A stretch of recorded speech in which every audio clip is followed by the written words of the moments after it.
Tumakas na tayo, takasan na natin ang mundo.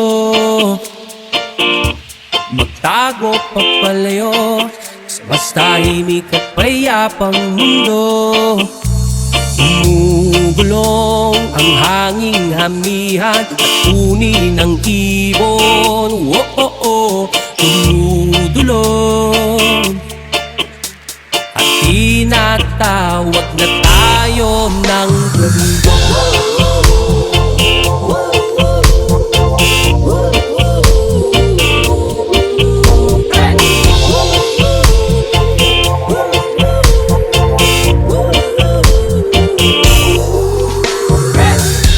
Tumakas na tayo sa maraming tao,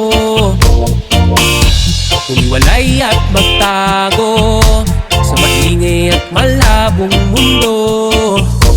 Gumugulong ang hanging habagat at hampas ng alon.